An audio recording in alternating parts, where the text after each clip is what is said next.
Zdravím ťa, Faku na my name. Dneska tu máme nové video o tom, ako začať streamovať. Respektíve nie streamovať, ale ako prepojiť PlayStation 4 alebo 5 cez OBS, tak, aby si mohol vysielať naživo, či už na YouTube, na čom len chceš. Takže dneska sa na to pozrieme. Klapka, štart. Keďže ja som hľadal na YouTube veľa videí a nenašiel som ani jedno video, kde by mi to vysvetlili, že ako to môžem spraviť, alebo čo treba pripojiť, čo treba zapojiť, a popri tom je to úplne jednoduché. No ale v slovenčine alebo češtine som nenašiel ani jedno video, kde by to niekto vysvetlil. Takže preto som sa rozhodol spraviť toto video. Hoď like, komentár a odber. Ďakujem ti krásne, si zlatý. No, tak sa pohodlne usadte a poďme na to. Začíname. 3, 2, 1. Takže prvá dôležitá vec je, aby sme mali nejaký počítač. Hej? Ale to je, si myslím, že každý, kto pozerá toto video, už je každému jasné. V počítači potrebujete mať stiahnuté OBS-ko, streamovací program, cez ktoré môžete streamovať na YouTube, na Kiku a neviem na čom, na Twitchi, na hocičom, čo chcete vlastne. Nie sú tam žiadne medze. No, prvý je počítač, hej. Potom, tá najdôležitejšia vec, aby ste si vedeli dostať obraz z playka a zvuk, je presne táto video chapter card, karta obrazu. Lenže sú rôzne, ja vám ukážem dve. Ja som najprv kupoval takúto video chapter HDMI, hej, ale iba s jedným výstupom. To je dobré, keď chcem kameru používať napríklad ako webkameru, tak si to spojím, šľape to. To je všetko v poriadku. Lenže PlayStation 4, keď som sa zapojil do tohto, tak som mal obraz iba na počítači. A po dlhom hľadaní a skúmaní som prišiel na to, že potrebujem túto vec. Toto je tá práva vec, čo som potreboval. Čiže máme tu jeden vstup HDMI, vlastne kde dáte HDMI kábel z playka rovno tunak, a potom hneď vedľa toho, vidno to? Potom hneď vedľa toho máme výstup, kde z výstupu zase ide HDMI kábel do monitora alebo do telky alebo na čom hráte. A potom z druhej strany tu máme USB výstup, ktorý napojíme priamo do počítača. A to je vlastne všetko. Pár vecí bude treba ešte nastaviť na playku, to si ukážeme, a vec je vyriešená. Čiže takáto karta.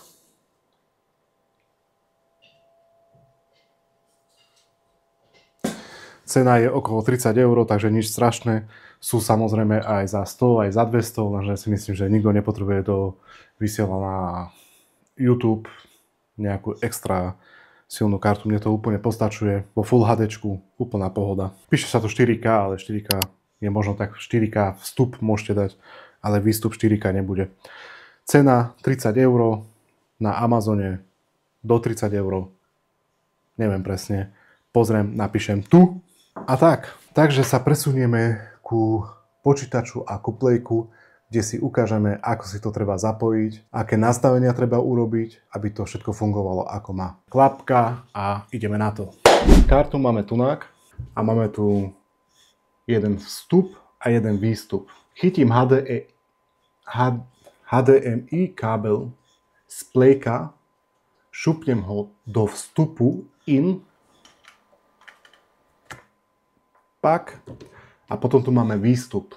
Tak zase chytím HDMI kábel z monitora alebo z telky a dám ho tu. Sa nám to rozsvietilo.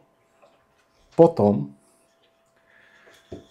tu máme USB vstup, výstup, USB výstup, ktorý ide do počítača.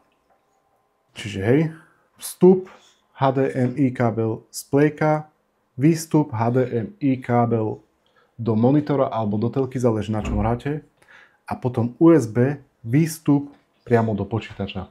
Čiže obrazovka mi funguje teraz, ako keby som hral normálne playko, proste playko napojené cez HDMI kábel. Tak to funguje. Teraz si zapnem počítač. Tu mám OBS-ko. Teraz si chytíme, máme novú scénu, hej. Dáme plusko, zariadenie pre zachytávanie videa. Napíšeme PS4, OK. zariadenie vybereme Mirabox Video Capture. Dáme High a vidíte, už sa mi to premieta na displej, hej.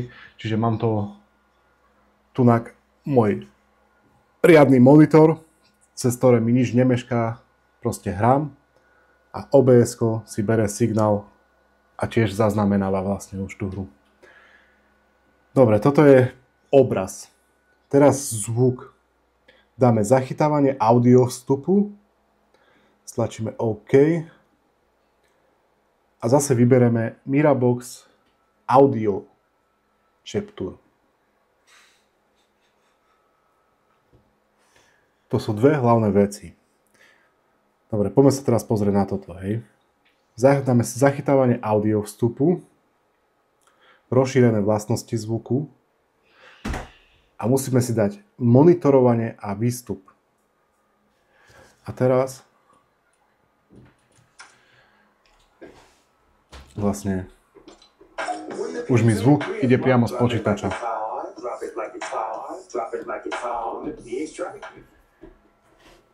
A ešte jedna ďalšia vec, aby, keď budete chcieť hrať napríklad Fortnite v parte, aby vám fungovali mikrofóny. Čiže ja to mám spravené takto. Ja mám tu na slúchatka, ktoré si napojím na počítač priamo. Teraz zvuk mi ide v slúchatkách. Aha, aby som nezabudol, ešte ďalšia podstatná vec na zachytávanie zvuku je, aby ste si zaškrtli tu na mono. Teraz to funguje vlastne ako stereo. Takže monitorovanie a výstup a zaškrtnuté mono. Čiže zvuk mi teraz ide priamo v slúchatkách, bez žiadneho oneskorenia alebo tak. A vlastne ja keď vysielam, tak tu mám externý mikrofón, hej. A zakúpil som si takýto mikrofónik z Action alebo Action Marktu, alebo ako to voláte, stalo 3 alebo 4 eurá, ktorý si zachytím tu na takto a mikrofón si dám do joysticka, aby som mohol rozprávať v partii, hej. Potom ďalšie podstatné nastavenie je, že pôjdete do nastavení PlayStationu, dáte si nastavenia, zařízení, zariadenia, audio zariadenia. A tu je veľmi podstatné, aby ste si dali vstupné zařízení slúchatka s mikrofónem pripojená k ovládači. To znamená, že mi bude fungovať mikrofón, ktorý mám prepojený s ovládačom. Ale výstupné musí byť TV nebo zesilovač AV. To je veľmi podstatné, toto musíte mať takto nadstavené. Keď to budete mať takto nadstavené, ako tu vidíte teraz, tieto dve veci, tak všetko vám bude fungovať bez problémov. Čiže ja keď si zapnem teraz Fortnite a invitnem niekoho, tak proste fungujem, ako keby som mal proste iba slúchatka napojené na ovládači s mikrofónom, hej. Len tu je ten rozdiel, že tu mám iba mikrofón a tu mám slúchatka na počítači. Ale všetko funguje perfektne, bez oneskorenia, bez žiadnych problémov. Čiže tak, to by bolo asi všetko podstatné. Zvuk som vám ukázal, tu nám zvuk funguje, mikrofón som vám ukázal, pripojenie som vám ukázal. Takže dúfam, že som ti týmto návodom alebo videom pomohol, že tvoj problém je vyriešený a začneš streamovať a môžeš ma kľudne označiť, keď začneš streamovať a prídem na tvoj stream a lajknem ti to a komentujem. Takže nezabudni dať like, odber, komentár. Ak by ťa niečo zaujímalo, kľudne napíš do komentáru, rád ti odpoviem. A vidíme sa pri budúcom videu. Takže prajem, môžeš napísať do komentáru, že aké by malo byť budúce video. Ak by ťa zaujímalo ešte niečo z tejto oblasti alebo tak napíš a vyriešime tvoj problém. Takže na like, komentár, odber a vidíme sa na budúce. Čaute, majte krásny deň a prajem vám všetko dobré.